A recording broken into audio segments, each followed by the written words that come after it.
मेरा नाम सिमर है। मैं गांव की रहने वाली एक सीधी सादी और मासूम सी लड़की हूँ। मैं अपने चाचा चाची के घर में रहती थी। मेरे अपने माँ बाप तो मुझे इन लोगों के हवाले करके चले गए थे। मैं बहुत खूबसूरत थी। मेरे अंदर कोई कमी नहीं थी। मैं इतनी खूबसूरत थी कि लोग देखते ही मेरी तारीफ किया करते थे। ऊपर वाले ने मुझे बनाने में कोई कमी नहीं छोड़ी थी। लेकिन बदकिस्मती से मैं अंधी थी। मेरी आंखों की रोशनी नहीं थी। मैं इस हसीन दुनिया को नहीं देख सकती थी। ऐसा नहीं था। मेरे माँ बाप इस दुनिया में नहीं थे। वह लोग जिंदा थे। पर कहते हैं ना कि पति पत्नी को अपने लड़ाई झगड़े तब तक ही कायम रखने चाहिए जब तक उनके पास औलाद ना हो। जब औलाद हो जाती है तो माँ बाप अपने लिए नहीं बल्कि अपनी औलाद के लिए सब कुछ बर्दाश्त करते हैं और औलाद की खातिर ही एक दूसरे के साथ समझौता करके जिंदगी गुजारते हैं। मेरे माँ बाप की जब से शादी हुई थी वह दोनों आपस में झगड़ा करते रहते थे। अब्बा कभी अम्मा को छोटी छोटी गलती पर डांट लगाते तो अम्मा भी उनसे खूब मुंहजोरी करती थी। ना तो अब्बा खामोश होते और ना ही अम्मा खामोश होती थी। और इन लोगों के झगड़ों के बीच मेरा बचपन खत्म हुआ जा रहा था। उन लोगों को अपने झगड़े से फुर्सत ही नहीं मिलती थी जो वह लोग मेरी परवरिश पर ध्यान देते। उन दिनों में 10 साल की थी। अम्मा अब्बा की मर्जी के खिलाफ बाजार चली गई। जब अब्बा काम से वापस आए तो उन्होंने मुझे घर में अकेला देखा। यह देखकर उनका खून खोल उठा। उन्होंने कहा, आने दे, आज तेरी माँ को, आज मैं इसको छोड़ूंगा नहीं। इसे शर्म नहीं आती अपनी अंधी बेटी को अकेले घर में छोड़कर जाते हुए। अम्मा जब घर पर आई तब अब्बा ने अम्मा को डांटना शुरू कर दिया। दोनों में बहुत बहस हुई। उस दिन तो झगड़ा इतनी हद तक बढ़ गया कि अम्मा अब्बा ने एक दूसरे पर हाथ तक उठा लिया। मेरे अब्बा गुस्से में लड़ झगड़ कर घर छोड़कर चले गए। उधर अब्बा के जाने के बाद अम्मा ने मुझे मारना पीटना शुरू कर दिया। मैंने अम्मा से कहा, मुझे क्यों मार रही हो? इसमें मेरी क्या गलती है? मुझ जैसी अंधी की भला क्या गलती हो सकती है? अम्मा कहने लगी, आज झगड़ा तेरी वजह से हुआ है। तेरी सबसे बड़ी गलती तो यही है कि तू अंधी है। जब से तू पैदा हुई है तेरा बाप मेरे पीछे पड़ा रहता है कि इसका ध्यान रखा कर। देखा, आज तुझे भी छोड़कर चला गया और मुझसे कहता है कि इसका ध्यान रख। इसे अकेला मत छोड़। आखिर में अपनी मर्जी से कुछ नहीं कर सकती, कहीं नहीं जा सकती। अब तुझ अंधी को हर वक्त अपने साथ लटका कर तो नहीं रख सकती ना। तेरा बाप तो चला गया, अब मैं भी तुझे अपने साथ नहीं रखूंगी। गांव में तेरे चाचा चाची रहते हैं, तुझे उनके घर भेज दूंगी। आखिर तू मेरी ही सब कुछ थोड़ी है, अपने बाप के रिश्तेदारों के भी तो कुछ लगती है। मैं आजादी की जिंदगी गुजारना चाहती हूँ। मुझे पता है तेरा बाप अब कभी नहीं आएगा और आ भी गया तो अब की बार मैं उसे छोड़ दूंगी। बस बहुत कर ली मैंने। तेरी परवरिश अब तू जा। यहाँ से अगर तू चाहे तो अपने बाप के साथ रह लेना।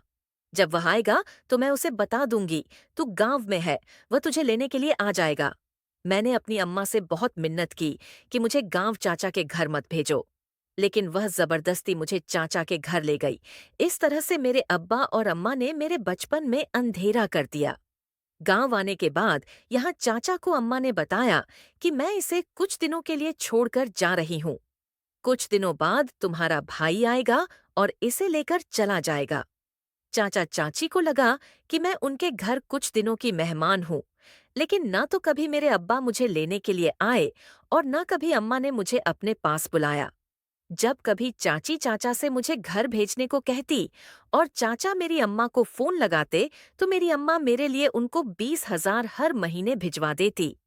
इस तरह से वो लोग खामोश हो जाते और मुझे अपने घर से भेजने का इरादा बदल लेते। मैं बहुत परेशान हो गई थी कि चाची ने सिर्फ मुझे पैसों की खातिर अपने घर में जगह दी हुई थी, वरना वह और उनकी बेटियां मुझसे बहुत जलती थी और मेरी खूबसूरती से भी। उनकी बेटियां मामूली सी शक्ल की थी। मेरी उम्र 23 साल हो चुकी थी। कभी कभी मैं अपने बारे में सोचते हुए सवाल करती हूँ कि ऊपर वाले ने मुझे यह हुस्न किस लिए दिया है? क्या दर दर की ठोकरें खाने के लिए या फिर अपनी चचेरी बहनों की उतरन पहनने के लिए? मेरे चाचा की बेटियां मुझसे 2 या 3 साल छोटी थीं। वह मुझे अपने घर में सिर्फ इसलिए बर्दाश्त करती थीं कि उनके घर में मेरी माँ हर महीने 20,000 भिजवा देती है। ये लोग मुझ पर बहुत रोब डालती थी, हमेशा मुझे अंधी अंधी कहकर चिढ़ाती रहती थी। मेरी चाची अपनी बेटियों से कहती, देखो सिमर अंधी होने के बावजूद भी कितनी खूबसूरत है, और तुम लोग सब कुछ ठीक ठाक होने के बावजूद भी उसके जितनी खूबसूरत क्यों नहीं हो, और इसी वजह से तुम लोगों के रिश्ते भी नहीं हो पा रहे। एक दिन मेरी चाची की बेटी ने अपनी अम्मी से कहा, अम्मी, क्यों ना आप सिमर की शादी कर दो? मेरी चाची अपनी बेटी से कहने लगी, पागल हो गई है क्या? हर महीने जो 20,000 की रकम आती है, फिर वह आना बंद हो जाएगी, और फिर इस अंधी से शादी करेगा भी कौन? जैसा भी हो, 20,000 के लिए इस अंधी को हमें अपने घर में बर्दाश्त करना ही पड़ेगा। ये कहकर वह खामोश हो गई। मेरी चाची का बेटा, जो मुझसे 2 साल बड़ा था, वह मुझे बहुत पसंद किया करता था, और वह रोज मेरे कमरे में देर रात तक मुझसे बातें करने बैठ जाता था, और मुझे यकीन दिलाता था कि उसे मेरी बहुत फिक्र है। ये बात तो सच थी कि उसे मेरी बहुत फिक्र थी। चाचा की बेटियां तो मुझसे ज्यादा बात तक नहीं करती थीं। मैं सारा दिन घर में अकेली एक तरफ को ही बैठी रहती थी। वह मेरे पास आकर मुझसे बातें करता था, मेरा हालचाल पूछता था। मुझे यही सब कुछ बहुत अच्छा लगता था। उसने मुझसे कई बार कहा था कि मैं तुम्हें इस घर से कभी जाने नहीं दूंगा। उसका कहना था कि वह मुझे पसंद करता है, और मुझे पता था कि वह मुझे पसंद करता है, लेकिन इस घर में बाकी कोई भी मुझे पसंद नहीं करता था। ऐसा कभी नहीं हो सकता कि चाची अंधी लड़की को अपने घर की बहू बना ले। वह लोग मुझसे ढंग से बात नहीं किया करते थे, तो फिर अपने बेटे की शादी मेरे साथ कैसे करवा देते? मैं खामोशी से असद की बात सुनती रहती थी। मेरा दिल भी असद के लिए नहीं मानता था। वह अच्छा था, उसकी आदत बहुत अच्छी थी, मेरा ख्याल भी बहुत रखता था, मगर मैंने बचपन से लेकर अब तक की सारी जिंदगी इस घर में कैद रहकर गुजार दी थी। शुरू से ही मेरे दिल में यह ख्याल बैठा हुआ था कि इस घर के लोगों से मुझे आज़ादी तभी मिल सकेगी जब मेरी शादी हो जाएगी।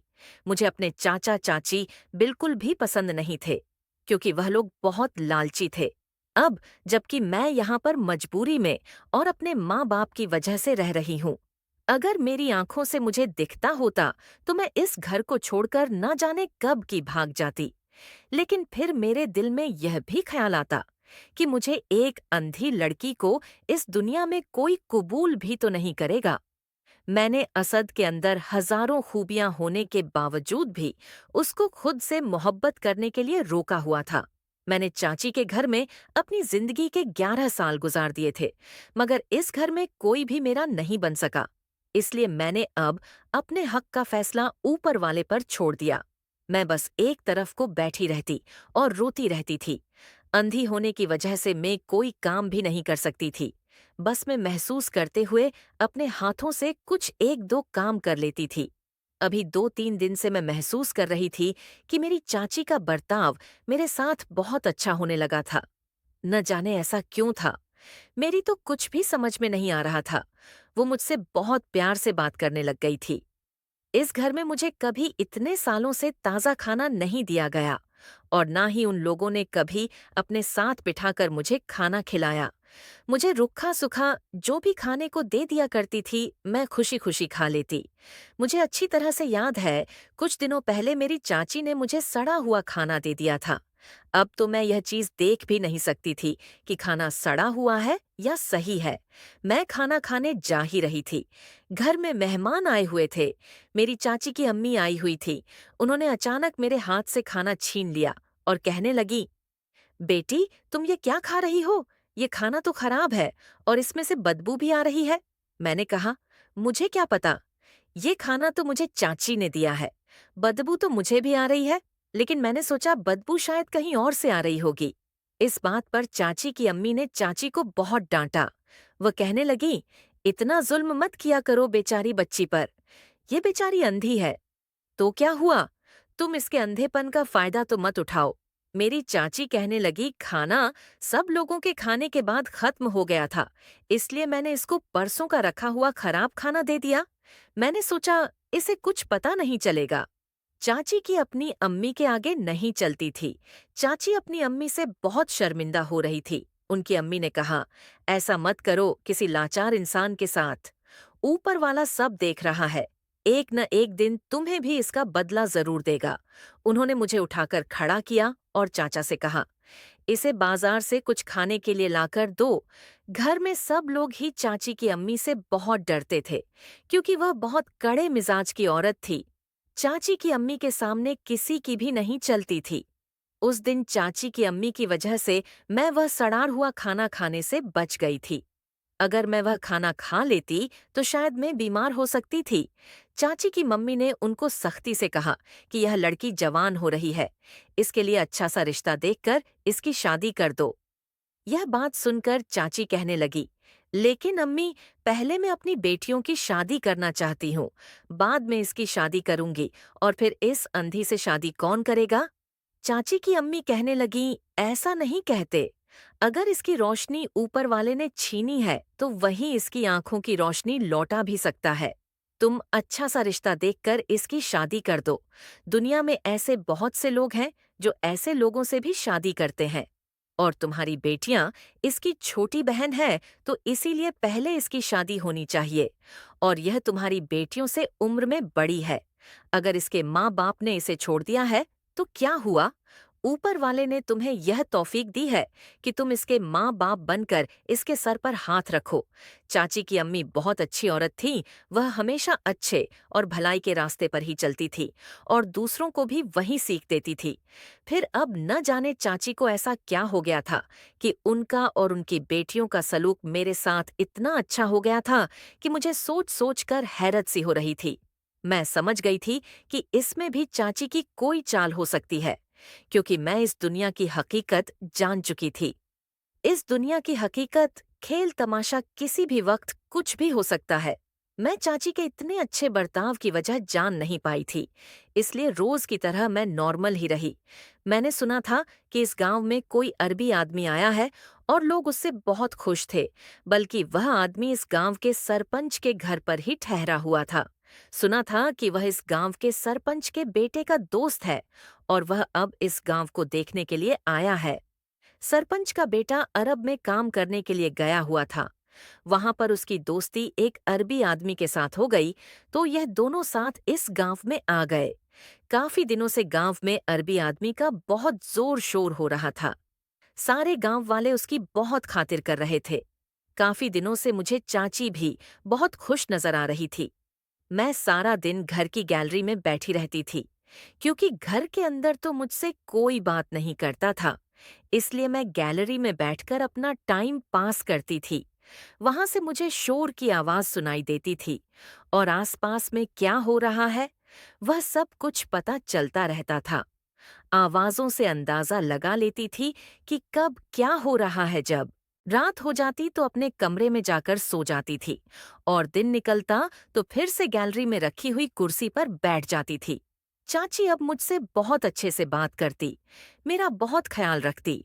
अगर उनकी बेटियां मुझे कुछ उल्टा सीधा कहती तो फौरन अपनी बेटी को डांट दिया करती थी। मुझे लगा कि शायद यह सब कुछ चाची की अम्मी के डांट का नतीजा है। शायद चाची को अपनी अम्मी की बातें समझ आ चुकी हैं। उस दिन जो बातें उन्होंने मेरे बारे में अपनी बेटी को कही थीं, तो शायद चाची को थोड़ी शर्मिंदगी महसूस हुई हो और उनके दिल में मेरे लिए रहम आ गया हो। मैंने सोचा, चलो अच्छा है, इतने सालों में ही सही, पर चाची के दिल में मेरे लिए मोहब्बत जाग गई। यही मेरे लिए बहुत बड़ी बात है। मेरी आंखों में आंसू आ गए थे। मैं यही सब कुछ सोचते हुए रो रही थी। तभी अचानक मुझे बाहर से किसी के बोलने की आवाज आने लगी। बाहर कुछ आदमियों के बोलने की आवाज आ रही थी, लेकिन उन बातों में कहीं न कहीं मेरा नाम भी आ रहा था। मैं ठीक से कोई बात नहीं सुन पा रही थी। मैं धीरे-धीरे कमरे की तरफ जाते हुए बातें सुनने की कोशिश करने लगी। पता चला कि हमारे घर में जो लोग बैठे हुए थे, न जाने वह लोग क्या बातें करके थोड़ी देर के बाद चले गए। उनके जाने के बाद फिर चाचा चाची आपस में बातें करने लगे। मैंने सुना कि चाचा जी चाची से कह रहे थे कि अगर मैं इसकी शादी कर दूं तो कहीं ऐसा ना हो कि इसकी माँ इस बात का बुरा मान ले और हमें पैसे देना भी बंद कर दे। फिर चाची ने कहा कि इसमें कौन सा इतनी फिक्र करने वाली बात है। हमें वह अरबी आदमी तुम्हारी भाभी से ज्यादा पैसे दे रहा है, तो फिर हम इसे अरबी आदमी के हाथों बेच देते हैं और खामोश रहते हैं। हम इसकी माँ को कहेंगे कि हमने इसकी बेटी की कहीं शादी कर दी है। वह जिस तरह से हर महीने पैसे भिजवाती रहती है, इसी तरह से भिजवाती रहेगी। ऐसे करके यह मुसीबत भी हमारे घर से चली जाएगी और हमारे पास पैसे भी आते रहेंगे। और अरबी आदमी तो हमें पूरे 5 लाख रुपए दे रहा है, तो फिर हमें इतना ज्यादा परेशान होने की कोई जरूरत नहीं है। हम खामोशी से इसकी शादी अरबी आदमी के साथ कर देते हैं। वह आदमी हमसे काफी मिन्नतें कर रहा है कि इस लड़की से मेरी शादी कर दो। अब जब आज अरबी आदमी इससे शादी करने की हमें इतनी बड़ी रकम देने के लिए कह कर गया है, तो इसमें तो हमारा ही फायदा है। वह इसे यहाँ से लेकर भी जा रहा है और साथ साथ 5 लाख रुपए की रकम भी हमें देकर जा रहा है। इससे अच्छी हमारे लिए कोई बात नहीं हो सकती। मैं तो कहती हूँ कि खामोशी से इसका निकाह अरबी आदमी के साथ करवा दो। इसे कुछ पता भी नहीं चलेगा। इसे हम यही कहेंगे कि हम तेरी शादी गांव के ही किसी लड़के के साथ करवा रहे हैं, और फिर अंधी को क्या पता कि कौन अरबी आदमी है और कौन गांव का है। मेरे चाचा जी कहने लगे, तुम कह तो ठीक रही हो, तो फिर हम ऐसा ही करते हैं। अब मैं समझ गई थी, इतने दिनों से चाची जी का बर्ताव मेरे साथ इसीलिए अच्छा चल रहा था। वह अरबी आदमी चाचा से मेरा रिश्ता मांग चुका है। अब मुझे समझ आया था कि मैं तो अपने चाचा चाची के लिए बड़ी कीमती चीज हूँ। मेरे होने से उनका कोई नुकसान नहीं है। हर महीने उनके पास 20,000 रुपए आते हैं, और अब साथ ही साथ अब तो मेरी शादी पर भी उनको 5 लाख रुपए मिलने वाले हैं। मैं उनकी चाल को समझ गई थी। वह मेरी इतनी आसानी से किसी दूसरे से शादी नहीं कर सकते, और अब वह पैसों के लालच में आकर अरबी आदमी से मेरी शादी करवा भी देंगे, तो मेरे घर वालों को यह भी नहीं बताएंगे कि मेरी शादी हो चुकी है। इस दुनिया में कोई किसी का अपना नहीं है, सिवाय पैसे के। ये बात आज मुझे इन लोगों के लालच ने सिखा दी थी। मैं खामोश रही। मैंने अपनी जुबान से एक शब्द भी नहीं निकाला। 2 दिन बाद मुझे घर में बहुत चहल पहल की आवाज आ रही थी। मैंने चाची से इसकी वजह पूछी, तो वह कहने लगी, आज तुम्हें देखने के लिए कुछ लोग आ रहे हैं। मैं बहुत हैरान हो गई। मेरे साथ यह सब कुछ क्या हो रहा था? मैं शादी नहीं करना चाहती थी, लेकिन मैं लोगों के बीच अपनी मर्जी नहीं चला सकती थी। और सबसे ज्यादा गुस्सा तो मुझे उस अरबी आदमी पर आ रहा था, जिसने मेरी कीमत मेरे चाचा चाची से लगा दी थी। एक बार भी किसी ने मेरी मर्जी पूछने की कोशिश तक नहीं की थी।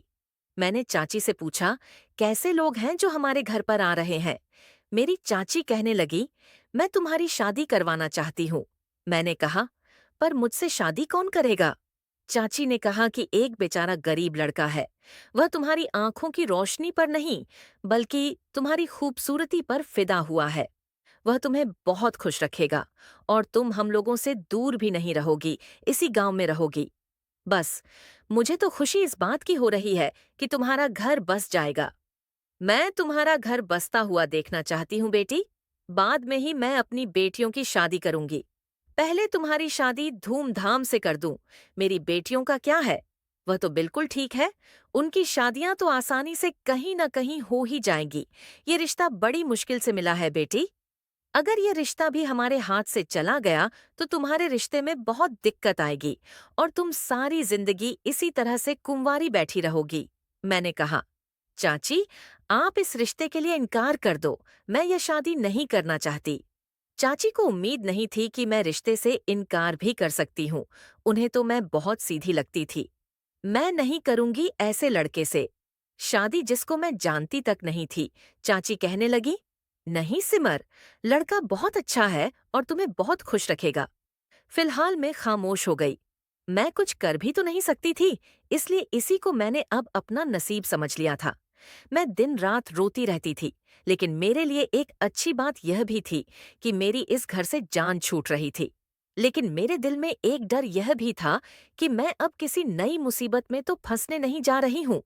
वह अरबी आदमी ने मेरी चाची से यह कह दिया था कि उसे दहेज में कुछ नहीं चाहिए।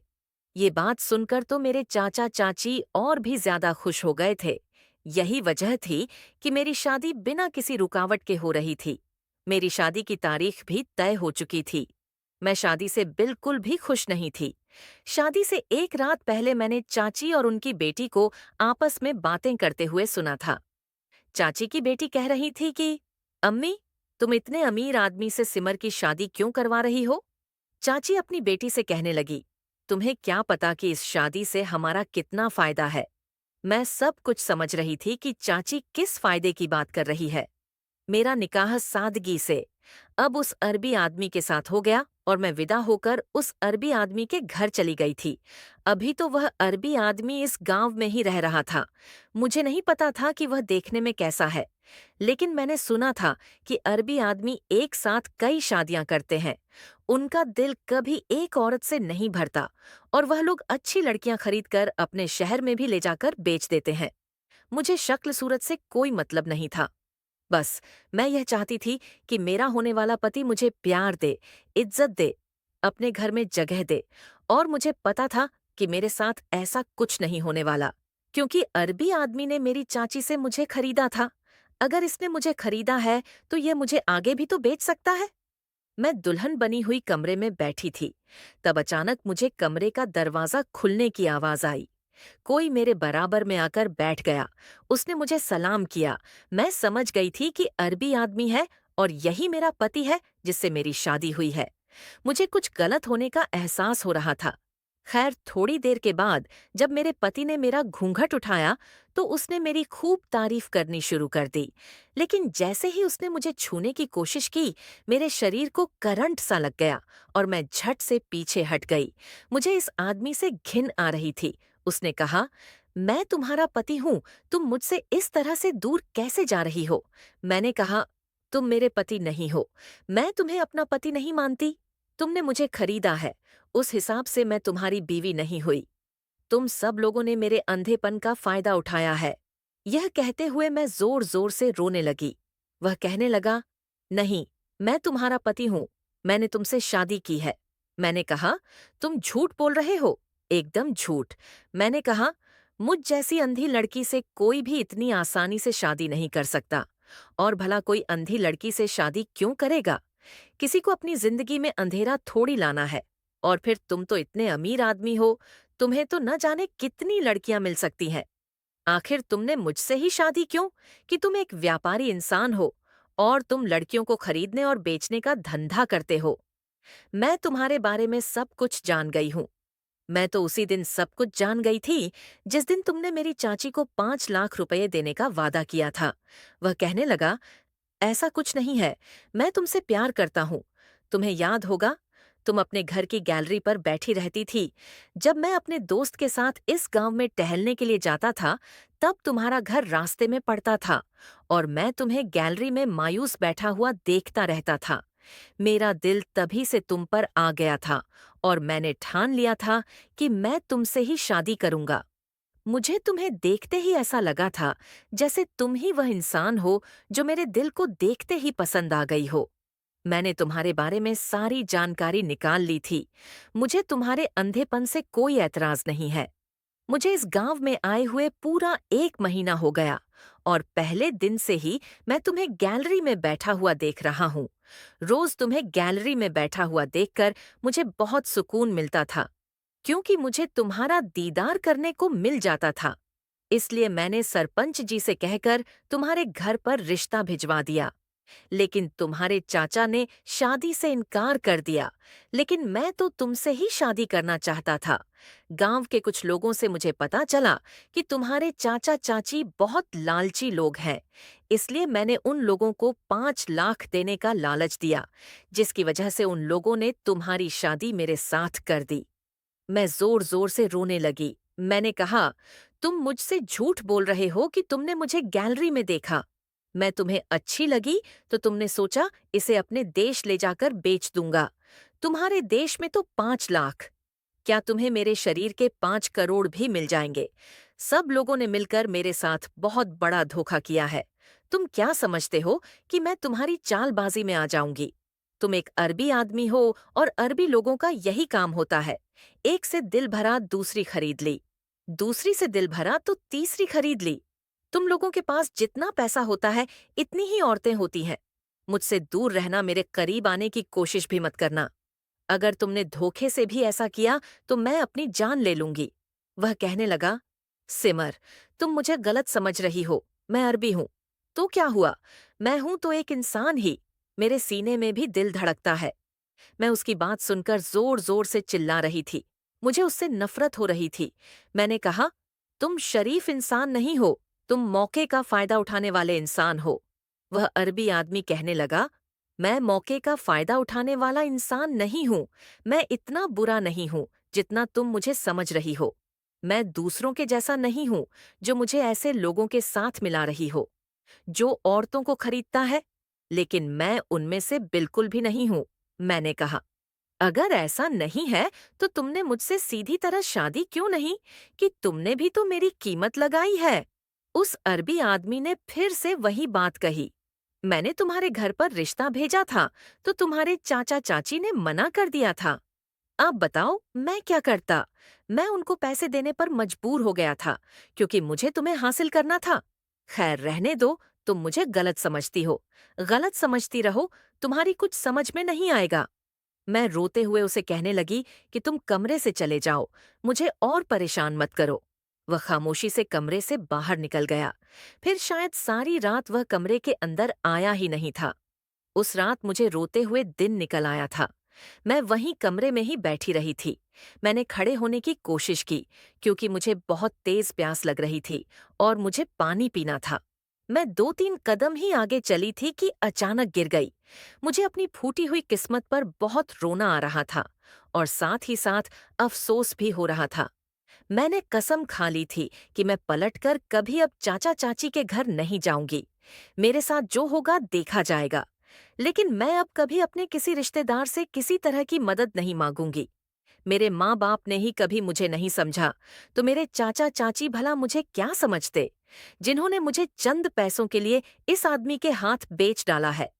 अपने माँ बाप से भी मुझे बहुत शिकायत थी, जिन्होंने मुझे अपने झगड़े की वजह से इन लोगों के पास भेज दिया था। मेरे अब्बा ने अम्मा से झगड़ा इस वजह से किया था कि वह मुझे घर में अकेला छोड़कर कहीं चली गई थी। लेकिन गलती इसमें सिर्फ मेरी अम्मा की ही नहीं, अब्बा की भी थी। अगर अम्मा मुझे छोड़कर बाजार चली गई थी, तो अब्बा तो मुझे सारी जिंदगी के लिए ही अकेला करके चले गए थे। मैं उनका इंतजार करते करते जवान हो गई, लेकिन वह मुझे कभी लेने ही नहीं आए। और अम्मा, वह तो हर महीने पैसे भेजती रहती, लेकिन उन्हें शायद यह नहीं पता था कि औलाद को पैसों की नहीं, बल्कि प्यार मोहब्बत की जरूरत होती है। और सबसे ज्यादा जरूरत अपने माँ बाप के प्यार की होती है। इस दुनिया में कोई भी मुझसे प्यार नहीं करता। कोई इस दुनिया में मेरा अपना नहीं है। मेरे अंदर लोगों के ऊपर भरोसा करने की सारी हिम्मत खत्म हो गई थी। फिलहाल मैं घर में ही रहती थी।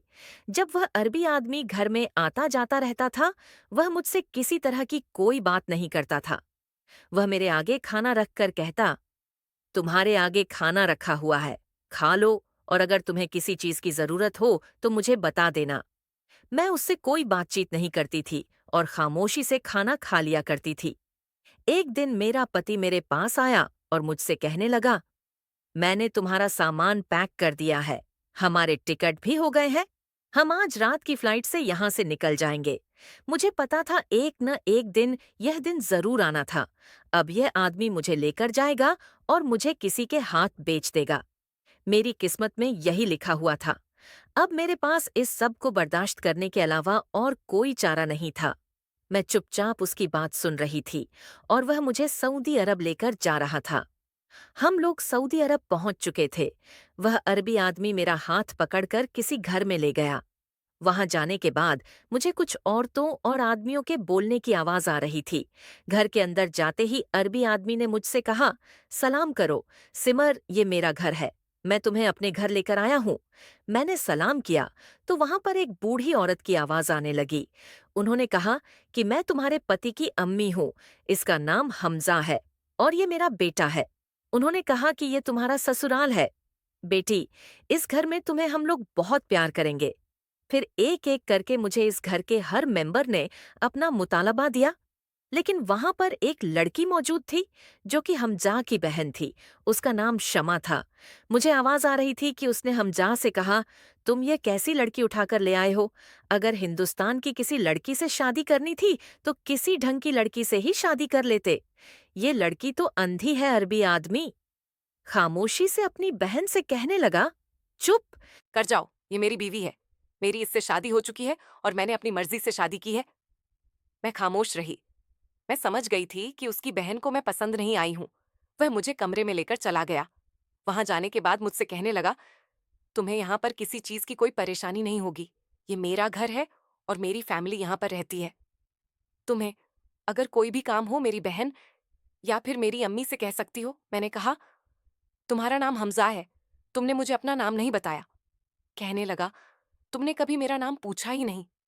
मैंने कहा, जो फ्रॉड लोग होते हैं वह सबसे पहले अपना असल नाम छुपाते हैं। वह कहने लगा, ये मेरा असली नाम ही है। मुझे कभी ऐसा मौका ही नहीं मिला कि मैं तुम्हें अपना नाम बता सकूं। मैंने तुमसे कोई झूठ नहीं बोला। मैंने कहा, मैं कैसे यकीन कर लूं तुम्हारी बात का। और मैं तो अंधी हूं, मुझे क्या पता तुम मेरे अंधेपन का फायदा उठा रहे हो। क्या पता ये तुम्हारा घर ना हो, कोई कोठा हो, या फिर वह तुम्हारे घर के लोग ना हो। यह औरतें जो यह बोल रही हैं वह तुम्हारी माँ या फिर बहनें ना हो। वह इस कोटे में ही रहने वाली औरतें हों, मेरी आंखों के अंधेरे में। मुझे क्या पता चलेगा कि यहाँ पर कौन है और क्या है, तो आसानी से मेरा फायदा उठा सकते हो। तभी वह अरबी आदमी चिल्लाते हुए कहने लगा, बकवास बंद करो, अपनी ऐसा कुछ नहीं है। और ये कहकर उसकी आवाज यानी बंद हो गई। शायद वह कमरे से बाहर चला गया था। मैं बस यही सोचती रहती थी कि काश ये सच कह रहा हो और मैं जैसा सोचती हूं वैसा बिल्कुल ना हो। क्योंकि अगर मुझे सच में कहीं बेच दिया तो मेरी आने वाली जिंदगी भी बर्बाद हो जाएगी। गुजरी हुई जिंदगी तो मेरी बर्बाद हो ही चुकी है। आखिर मैं कब तक इतनी परेशानियां झेलूं। हर चीज मुझे मेरे कमरे में ही दी जा रही थी। एक दिन शमा मेरे पास आई और कहने लगी, चलो मैं तुम्हें बाहर लेकर चलती हूँ। मैंने कहा, क्या अंदर? क्या बाहर? मैं अपनी आंखों से कुछ नहीं देख सकती, इसीलिए मुझे इसी कमरे में रहने दो। वो मुझे बाहर ले जाने की जिद करने लगी। कहने लगी, कोई बात नहीं, तुम कुछ देख नहीं सकती तो क्या हुआ, महसूस तो कर ही सकती हो। तभी अचानक हमजा बीच में आ गया और कहने लगा, ये कहीं नहीं जाएगी, ये घर में ही रहेगी, बल्कि ये मेरे साथ बाहर जाएगी। मैं इसे अपने साथ लेकर जाऊंगा। मैं घबरा गई कि हमजा ने ऐसा क्यों कहा। शम्मा कहने लगी, चलो ठीक है, तुम हमजा के साथ चली जाना। ये कहकर वह कहीं चली गई। हमजा ने कहा कि तुम बाहर जाना चाहती हो, मैं तुम्हें बाहर लेकर जाऊंगा। रुको, मैं कपड़े बदल लेता हूं। मैं बेड पर बैठी हुई हमजा के आने का इंतजार कर रही थी और अजीब अजीब तरह की सोच में खोई हुई थी। तभी अचानक मुझे किसी के धीरे धीरे बोलने की आवाज आने लगी। कोई मेरे बारे में बात कर रहा था, कोई मेरा नाम ले रहा था। मुझे कुछ कन्फ्यूजन होने लगी, इसीलिए मैं धीरे धीरे कदमों से चलती हुई उस आवाज का पीछा करने लगी। ये आवाज किसी और की नहीं, बल्कि हमजा ही किसी से फोन पर बात कर रहा था। वह फोन पर कह रहा था कि तुम फिक्र मत करो, मैं इंडिया से उसे लेकर आ गया हूं। अब बाकी का काम तुम्हें करना है, तुम्हें ही उसे संभालना है। मैं आज से ही उसे तुम्हारे पास लेकर आ रहा हूं, बल्कि मैं थोड़ी ही देर में तुम्हारे पास आ रहा हूं। ये सब सुनकर तो मेरे पैरों तले से जमीन निकल गई थी। ये सब कुछ क्या हो रहा है? कहीं ये सच में मुझे बेचने तो नहीं जा रहा? मुझे डर लगने लगा था और यही वजह हो सकती है, इसीलिए उसने मुझे शमा के साथ जाने से रोक दिया, क्योंकि ये मुझे अपने साथ लेकर जाना चाहता है। मैं वापस धीरे धीरे कदमों से बेड पर जाकर बैठ गई और मैं ऊपर वाले से दुआ करने लगी। तभी हमजा आया और कहने लगा, चलो मैं तैयार हो गया हूं। मैंने उसके साथ जाने से मना कर दिया कि मैं नहीं जाना चाहती, लेकिन उसने कहा, मैं तुम्हें लेकर जाना चाहता हूं। मैं उससे कहने लगी कि मैं शोर मचा दूंगी, अगर तुमने मेरे साथ जबरदस्ती की तो मैं तुम्हारे साथ कहीं नहीं जाऊंगी। तो उसने कहा कि ये तुम्हारा घर नहीं है, ये मेरा घर है और यहां पर मेरी मर्जी चलती है। वह मेरा हाथ पकड़कर जबरदस्ती मुझे अपने साथ गाड़ी में बैठाकर ले गया। मुझे लगा कि मुझे इस इंसान के साथ यहां आना ही नहीं चाहिए था। मुझे बहुत डर लग रहा था, मैं बहुत बुरी तरीके से रो रही थी, लेकिन उसने मेरी एक न सुनी और वह मुझे न जाने कहां ले गया। वो मुझे कहीं लेकर आया था जहां पर उसके साथ एक आदमी के बोलने की आवाज आ रही थी। मैं बहुत डर रही थी। शायद मुझे किसी कमरे में ले जाया गया था और वहां पर उस कमरे में वह आदमी मौजूद था जिसके पास मुझे लाया गया था। वह आदमी मेरे चेहरे को छू रहा था। मुझे उससे बहुत उलझन हो रही थी और वह बार बार मेरी आंखों को छूने की कोशिश कर रहा था। मैं बार बार ऊपर वाले से दुआ कर रही थी कि मुझे बचा लो। थोड़ी देर के बाद हमजा मुझे वापस अपने घर लेकर आ गया। मैं कुछ समझ नहीं पाई थी, बस मैंने ये शुक्र किया कि अच्छा हुआ मेरी जान बच गई। मुझे अब यहाँ पर रहते हुए 1 हफ्ता हो गया था, लेकिन मैं नोटिस कर रही थी कि हमज़ा छुप-छुप के फ़ोन पर मेरे बारे में बातें किया करता था। कहीं ऐसा तो नहीं था कि उसने मुझे अभी किसी के हाथ नहीं बेचा हो, वह बाद में मुझे किसी के हाथ बेच दे। हो सकता है वह जिस आदमी के पास मुझे लेकर गया था, उसे मेरे अंधेपन के बारे में पता चल गया हो और उसने मुझे हमज़ा से खरीदा ही ना हो। तभी तो हमज़ा मुझे वापस अपने साथ ले आया था। लेकिन अब ऐसा हर दूसरे तीसरे दिन होने लगा। हमज़ा मुझे जब-जब अपने साथ लेकर जाता, मुझे एक डर लगा रहता था कि आज कहीं मेरी इज्जत पर दाग ना लग जाए। लेकिन हर बार ही वह मुझे किसी आदमी के पास लेकर जाता और वह आदमी मेरे चेहरे को छूकर देखता और थोड़ी देर के बाद हमज़ा मुझे अपने साथ लेकर अपने ही घर पर वापस आ जाता था। मुझे कुछ भी समझ में नहीं आ रहा था कि ये सब कुछ क्या हो रहा है।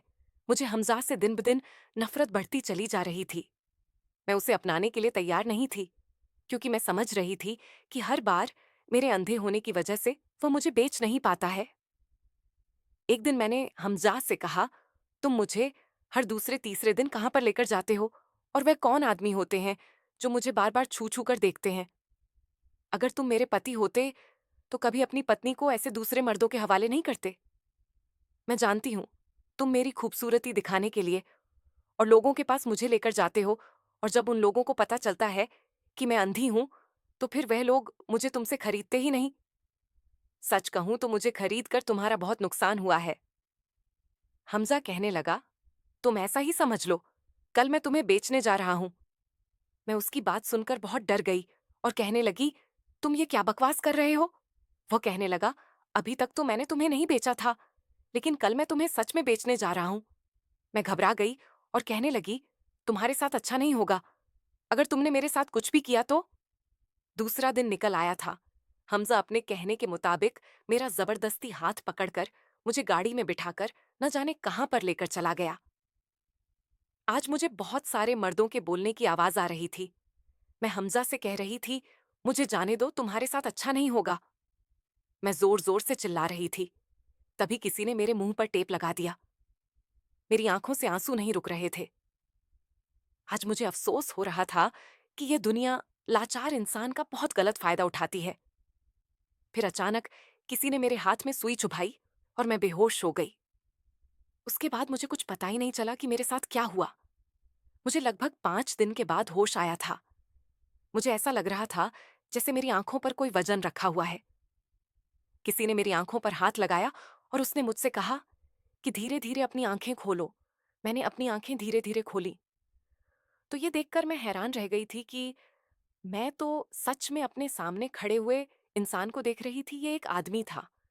ये कोई और नहीं बल्कि डॉक्टर था। फिर मैंने उस कमरे में मौजूद बाकी लोगों को देखा। इन सब लोगों को मैंने पहली बार देखा था, लेकिन मैं सबकी आवाज अच्छे से पहचान सकती थी। यहाँ पर बहुत सारे लोग मौजूद थे। वह बूढ़ी औरत मेरे पास आकर बोली, तो मैं उसकी आवाज पहचान गई कि हमजा की अम्मी है। शमा भी मेरे करीब आकर बोलने लगी थी। मैं शमा की आवाज भी पहचान गई थी कि यह शमा है। और सबसे अच्छी बात यह कि जब हमजा मेरे करीब आकर मुझसे बात करने लगा तो मैं उसे भी पहचान गई थी। हमजा को देखकर मैं हैरान रह गई थी कि हमजा बहुत खूबसूरत और कम उम्र का लड़का था, जिसे मैं अभी तक अरबी आदमी समझती आई थी। हमजा मुझे देखकर कहने लगा, लो, मैंने तुम्हें बेच दिया। मैं समझ गई थी कि उसने मेरे साथ क्या किया था। मैंने उसके आगे हाथ जोड़ दिए। मैंने कहा, मुझे माफ कर दो, मैं तुम्हें गलत समझती रही। हमजा ने बताया कि उसने जब से मुझे पहली बार देखा था तब से ही उसे मुझसे प्यार हो गया था, और जब उसे पता चला कि मैं अंधी हूं और इस घर में मेरी कोई इज्जत नहीं, तब से उसे मुझसे और भी ज्यादा प्यार हो गया और उसने अपने दिल में ठान लिया कि वह मुझे सऊदी अरब लेकर जाएगा और मेरी आंखों का ऑपरेशन करवाएगा। हमजा मुझे हर बार किसी आदमी के पास नहीं लेकर जाता था, बल्कि वह तो मुझे डॉक्टर के पास लेकर जाता था और वह डॉक्टर से ही मेरे बारे में बातें करता था। मुझे यकीन नहीं हो रहा था कि मैं आज अपनी आंखों से इस हसीन दुनिया को देख सकती हूँ। और जिस इंसान ने मुझसे शादी की, उसने मेरे साथ कोई धोखा नहीं किया, बल्कि उसने मेरी आंखों की रोशनी मुझे वापस कर दी। आज उसी की वजह से मैं इस दुनिया को देख सकती थी, हमजा के साथ-साथ। उसकी फैमिली भी बहुत अच्छी थी, कि जिन लोगों ने एक अंधी लड़की को अपनाया था। जब मैं पूरी तरह से ठीक हो गई, तो हमजा मुझसे कहने लगा, "अब मैं तुम्हें इस दुनिया की सबसे हसीन चीज़ दिखाना चाहता हूँ।" हमजा मुझे हिंदुस्तान लेकर आ गया और यहाँ पर मुझे एक घर में लेकर आया। उस घर के अंदर कोई लंगड़ी सी औरत बैठी हुई थी। हमजा ने मुझे बताया कि यह तुम्हारी अम्मी है। मैंने कभी अपनी अम्मी की शक्ल को नहीं देखा था, लेकिन जब उन्होंने मुझसे बात की, तो मैं उनकी आवाज़ सुनकर ही पहचान गई थी कि यह मेरी अम्मी है। वह मुझे गले लगाना चाहती थी। जब उन्हें पता चला कि मेरी आंखों की रोशनी आ गई, तो उन्हें यकीन नहीं हुआ। वो मुझे गले लगाना चाह रही थी, लेकिन मैं उनके गले नहीं लगी।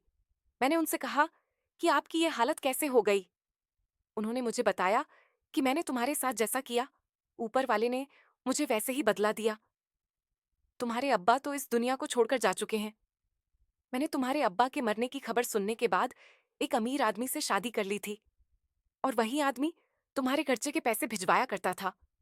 लेकिन एक दिन मेरा उस आदमी के साथ भी झगड़ा हो गया और गुस्से में आकर उसने मेरी एक टांग तोड़ दी और उसने मुझे तलाक देकर छोड़ दिया। उस दिन मुझे अपनी गलती का एहसास हुआ कि अगर मेरी बेटी होती तो वह मेरा सहारा बनती। मैं अकेले इस घर में रहती हूँ और अपना कोई ना कोई जेवर बेचकर अपनी शर्मिंदगी मिटाने के लिए तुम्हारे खर्चे के पैसे भेजा करती थी। मैंने अम्मा को बताया कि अफसोस आप मेरे लिए सिर्फ पैसे ही भेजती रह गई और यहाँ मेरी जिंदगी में इतना बड़ा बदलाव आ गया। अम्मा ने कहा कि मुझे माफ कर दो बेटी। मैंने उनको माफ तो कर दिया, लेकिन ना तो मैं उनके गले लगी और ना ही मैंने उनसे कोई हमदर्दी जताई। मैं उनको छोड़कर आ गई। हमजा ने कहा कि तुम अपने माँ बाप से मिलने के लिए बहुत तरस रही थी, मैं इसीलिए तुम्हें यहाँ लेकर आया था। मैंने कहा, ये लोग मेरे माँ बाप नहीं है। अगर ये मेरे माँ बाप होते तो अपनी अंधी बेटी की बहुत फिक्र करते। अब मैं ठीक हो गई हूँ, मुझे लोगों की कोई जरूरत नहीं। हमजा ने कहा, अच्छी बात है, तो मेरे साथ चलो और मेरे साथ ही रहना। मैं वापस हमजा के साथ सऊदी अरब चली गई और अब मैं अपने पति के साथ सऊदी अरब में ही रहती हूँ। मैं अपने पति के साथ बहुत खुश हूँ।